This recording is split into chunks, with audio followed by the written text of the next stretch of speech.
What's up, Jax? I'm back with another react. This your boy Sleep with B Drop TV, and I'm gonna get to know y'all, or y'all get to know me. Now, today we got Drakeo the Ruler, man. The subject is Drakeo the Ruler. So, Adam 22 and Drakeo the Ruler's dad are having an interview sit down, and they reminiscing on what it was like Drakeo and Ralphie growing up as kids, what type of person Drakeo was, and I'm about to hit y'all with this reaction. Let's tune in, gang. Like for people who don't remember how this went, he basically does this whole project with Mustard. Mustard tries to sign him. Drakeo basically rejects it, and that's where it started. Puts out another tape like a year later, or 6 months later, or whatever it was. Makes it clear, like, no, I'm doing this on my own now. Which, when you look at it, it's like the least surprising thing ever for Drakeo, because it's pretty impossible to imagine him really being like under somebody, like having a Birdman who's telling him what to do. Like, I just feel like beyond, like, most rappers really are going to have a hard time with that. But with him, it's like, I just can't imagine him answering to someone. That's what I was saying. That started that mentality of, no, man, I'm doing it this way. I'm doing it my way. Hey, everybody can get mad. He was always like that since 5. No, he wasn't finna, especially he making that money. They getting that money out the streets. Him and Ralphie getting that money out the streets like it's nothing. So what they trying to offer him, he get that out the streets. Right.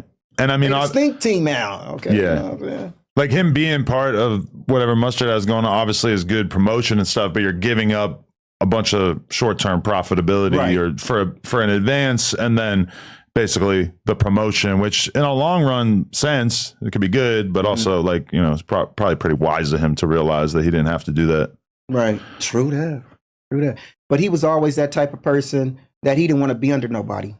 Right. He never wanted to be under. He wanted to be his own leader, his own group. You know, he wanted to have his own thing going. So they wouldn't have never been able to. The kid I know, my son, he wouldn't have never signed with none of them. So they was just wasting their time with that. And you said that's where it all started. So from your perspective, that's where a bunch of his tension ends up kind of starting up, the tension with a bunch of different Bloods and whatnot from LA. That's where it started, because they couldn't, you know, I would say, trick him into signing on some deal or whatever. So he was like, you know what I'm saying, man, I'm not doing it like this. And then they like, oh, okay, well, you think you bigger than the program? We finna show you ain't bigger than the program. You gonna sign with somebody, you gonna sign with one of them. You're like, no, I'm not. We could just go to war. You think he said that to them? Yeah, I'm pretty sure in his mind, he's like, we could just go to war. Man, Drakeo was very militant, man. He moved very militant, you know what I mean? He was the go to war type, you know what I mean? And he wasn't following under nobody's program. It was either gonna be his way or the motherfucking highway, man. And you can't do nothing at the end of the day but respect that, man. You feel me? Mustard wanting to sign Drakeo. I mean, if I'm in the streets already and you trying to sign me for what I got in the closet, it's not gonna make sense. It's gonna have to be life-changing and make it make sense. And then, like, the type of shit that was going on and everything that was being exposed in 2015, 2016, because it's the timeline that they talking about. It was a lot of frivolous shit going on in the industry, and they was controlling motherfuckers finding out, people doing gay shit, you know, a lot of rumors are circulating and going around. So niggas wasn't trying to be controlled by no motherfuckers like in the industry. Nigga, we in the streets and we already getting it. Nigga, we gonna stay independent. And that really worked out in Draco's favor. He could have been like a, you know, motherfucker sign and be a one-hit wonder, my nigga. Gang. You know, he's like, whatever, you could try me if you want to. It could just be the Wild Wild West out here. That's the type of attitude Duro had. He wasn't afraid of anyone. He wasn't scared of anybody. I mean, come on, what was he thinking? You think you finna go to this once upon a time thing, and you got all of these enemies. You got all of these enemies, and you're just like bulletproof. You gonna go down there with none? Because he was like, man, hey, this is a part of this lifestyle. I'm not finna show no fear. I'm not scared. I'm going down here to do the show. Because I would have told him, bro, don't go down there. Right. Just wait for the next one.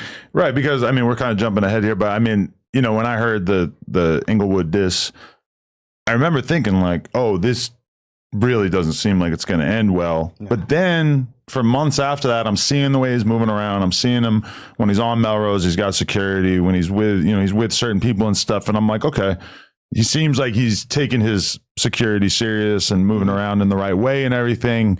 And then when you look at that situation, it's like, oh, okay, you let your guard down one time and you could end up in this situation that fucks you over. Well, like I said, I'm not finna sit up here and try to make it seem like my kid was some angel or whatever, because I mean, you pouring gas on the fire with that Inglewood song. That, come on now, I mean, as a dad, me being a dad, he should have never made that song. Yeah, he should have never made that song. I'm just the way I feel about it.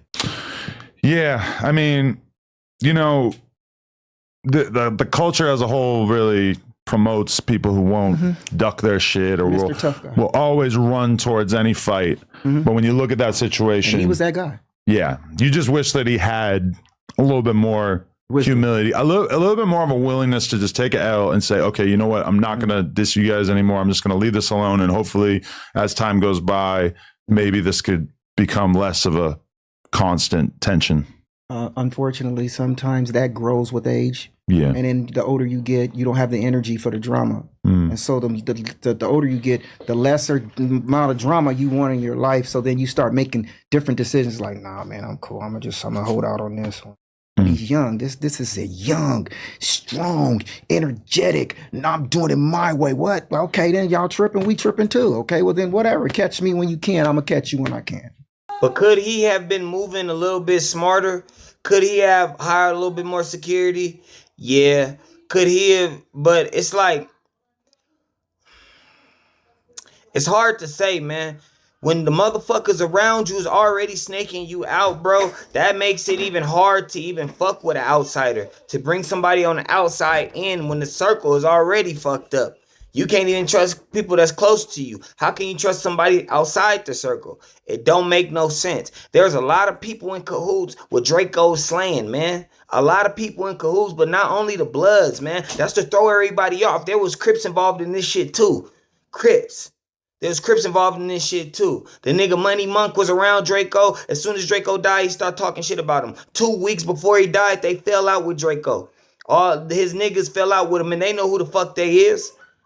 It's crazy, man. This your boy Sleep with Beat Drop TV. I'm gonna get to know y'all where y'all get to know me. Man, give me y'all thoughts in the comment section, man. Do y'all really think that was a bad move for Draco making the Inglewood song? I mean, to me, in my opinion, nah, because it wasn't only Bloods that was behind Draco the Ruler's slaying. But that's another video, man, that I'm gonna save for a later date.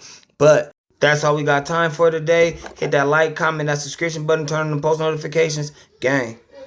Some special tape that's gonna come out with all the LA rappers, right? And the only person that's gonna be missing is me. But it's gonna be all the niggas that came up under my wave, all the shit that I created and started. Let me guess. And then the special producer that's gonna produce this tape is gonna be Mustard. Let me guess.